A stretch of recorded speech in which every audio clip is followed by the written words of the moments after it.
ഇന്ന് നമുക്ക് നമ്മുടെ നാട്ടിലെ വിശേഷങ്ങളൊന്ന് ചിന്തിച്ച് നോക്കാം. ഇന്നൊരു വലിയ വിശേഷമാണ് നിത്യവും കൊല. നിത്യേന നാം കേൾക്കുന്ന ഈ കൊലപാതകങ്ങൾക്ക് പിന്നിലെ കാരണങ്ങൾ എന്തൊക്കെ? ഈ അടുത്ത കാലത്ത് ഉണ്ടായ ഒരു കൊലയുടെ കാരണം ചായ ഇടാൻ വൈകി. എത്ര വലിയ കാരണമാണല്ലേ!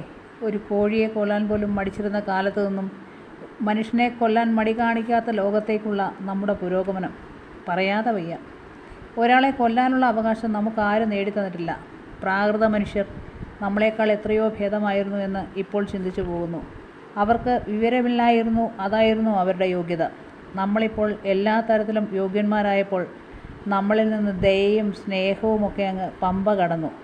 വേഷഭൂഷാദികളിൽ നമ്മൾ പരിഷ്കാരികളാണ്, പക്ഷേ ഉള്ളുകൊണ്ട് നമ്മൾ വന്യമൃഗങ്ങളായി മാറിക്കൊണ്ടിരിക്കുന്നതിൻ്റെ തെളിവാണിത്.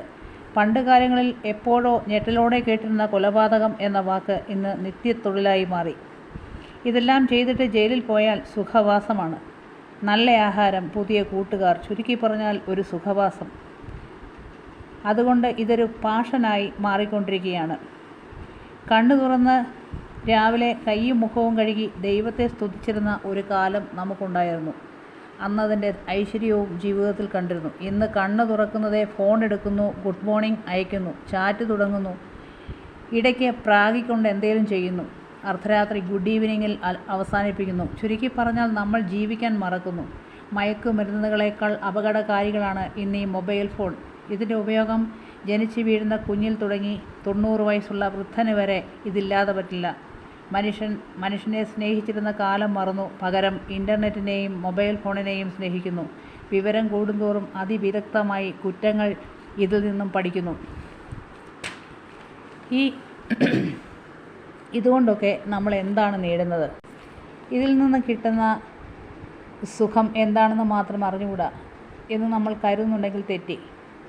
നമ്മൾ സുഖവാസ കേന്ദ്രങ്ങൾ തേടി പോകാറില്ലേ? അതുപോലെയാണ് ഇപ്പോൾ ജയിൽവാസം. നല്ല ആഹാരം, സുഖനിദ്ര, ഇഷ്ടജന സഹവാസം, നല്ല വേതനം, നല്ല സുരക്ഷ, ആകെ കൂടി പറഞ്ഞാൽ ഒരു സുഖവാസ കേന്ദ്രം. ഇതിൽ കൂടുതൽ എന്ത് വേണം? പണ്ടത്തെ പോലെ ഗോതമ്പുണ്ടയും റേഷനരിക്കകത്ത് പാറ്റയും പഴുതാരയും ഇട്ട കഞ്ഞിയൊന്നുമല്ല. ഒരു ദിവസം മട്ടനെങ്കിൽ പിറ്റേ ദിവസം ബീഫ്, വെറൈറ്റി ഭക്ഷണം, മീൻ, മുട്ട, ആവശ്യത്തിന് വെജിറ്റബിൾ അടങ്ങുന്ന ഭക്ഷ്യവസ്തുക്കൾ. ഇതൊക്കെ നാട്ടിൽ എല്ലാ ദിവസവും നടക്കുമോ? ഈ അടുത്തിടെ തുരുതുരാ കൊലപാതകങ്ങൾ. അമ്മ കുഞ്ഞിനെ കൊല്ലുന്നു, അമ്മായിമ്മ മരുമകളെ കൊല്ലുന്നു, ചിലർ കരുതിയിരുന്ന് കൊല്ലുന്നു, പ്രതികാരം തീർക്കുന്നു, ഇങ്ങനെ പലതരം. ഈ അടുത്ത് നടന്ന ഒരു കൊലപാതകം ചായ ചോദിച്ചപ്പോൾ കിട്ടിയില്ല എന്ന് പറഞ്ഞാണ് നടന്നത്. മരുമകളെ കൊല്ലാൻ വാക്കത്തി എടുക്കുന്ന അത്രയും പാടില്ലായിരുന്നു ഒരു ചായ ഇട്ട് കുടിക്കുവാൻ. ചിലർ പറയുന്നത് കേട്ടു, അവളൊരു ചായ ഇട്ട് കൊടുത്തിരുന്നെങ്കിൽ ഇത് സംഭവിക്കുമായിരുന്നോ? ഒരാളെ നിഷ്പ്രയാസം വെട്ടിക്കൊല്ലാൻ ആരോഗ്യമുള്ള ആ സ്ത്രീക്ക് ചായ പോയിട്ട് പച്ചവെള്ളം പോലും കൊടുക്കേണ്ട ആവശ്യമില്ല. ഒരു കോഴിയെ കൊല്ലാൻ മടിച്ചിരുന്ന കാലത്തു നിന്നാണ് ഇത്രയ്ക്കും പുരോഗതി നമുക്കുണ്ടായിരിക്കുന്നത്.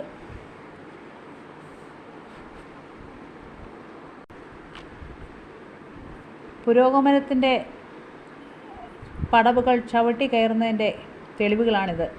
കൊല, കൊള്ള, കൊള്ളിവെപ്പ്, പിടിച്ചുപറി, മോഷണം, ഇങ്ങനെയുള്ള കലാപരിപാടികൾ. ഒരാളെ കൊല്ലാനുള്ള സ്വാതന്ത്ര്യം ആരാണ് നമുക്ക് തന്നത്? നമ്മുടെ ജീവന് അപായം വരുന്ന സന്ദർഭത്തിൽ, ഒരു നിവൃത്തിയുമില്ലാതെ വരുന്ന ഒരവസരത്തിൽ ഒരു മനുഷ്യൻ അബദ്ധത്തിൽ ചെയ്യുന്ന അല്ലെങ്കിൽ സ്വന്തം ജീവൻ രക്ഷിക്കാനായി ചെയ്തു പോകുന്ന കൊലപാതകങ്ങളൊന്നുമല്ല ഇത്. ഒരു നിയമത്തിൻ്റെ ആനുകൂല്യങ്ങളും ഇക്കൂട്ടർക്ക് കൊടുക്കരുത്. നമ്മുടെ നിയമം മാറ്റി എഴുതണം. കടുത്ത ശിക്ഷകൾ ഇവർക്ക് നൽകണം. ചായക്കേസിൽ കൊല ചെയ്ത സ്ത്രീ ബിഗ് ഷോപ്പറും പിടിച്ച് പോകുന്നത് കണ്ടാൽ എന്തോ ധീരകൃത്യം ചെയ്തിട്ട് പോകുന്ന പോലെ തോന്നി. അമ്മ വീട്ടിലേക്ക് പോകുന്ന പ്രതീതിയാണ് തോന്നിയത് അവരുടെ ആ പോക്ക് കണ്ടപ്പോൾ. അത്രയ്ക്ക് നമ്മുടെ നിയമങ്ങൾ ലളിതമാണോ? ഇത്ര ഭയമില്ലാതായോ? എന്ത് ചെയ്താലും ഒന്നും പേടിക്കാനില്ല, കൂടി വന്നാൽ ഒരു ജീവപര്യന്തം. ഇതാണ് അവരുടെ തോന്നൽ. ആ തോന്നൽ ഒന്ന് അവസാനിപ്പിക്കണം. ഇല്ലെങ്കിൽ ആരെയും ആർക്കും വകവരുത്താമെന്നാകും. വധശിക്ഷയിൽ കുറഞ്ഞ ഒരു ശിക്ഷയും ഇത്തരക്കാർക്ക് കൊടുക്കരുത്. സുഖവാസം കുറയ്ക്കണം. ആഗ്രഹിക്കുന്നത് എന്തും കിട്ടുമെങ്കിൽ അതിൻ്റെ പേര് ജയിൽവാസം എന്നല്ല, സ്വർഗമെന്നാണ്. നിയമത്തിൻ്റെ ഒരു ആനുകൂല്യങ്ങൾക്കും ഇത്തരക്കാർ അർഹരല്ല.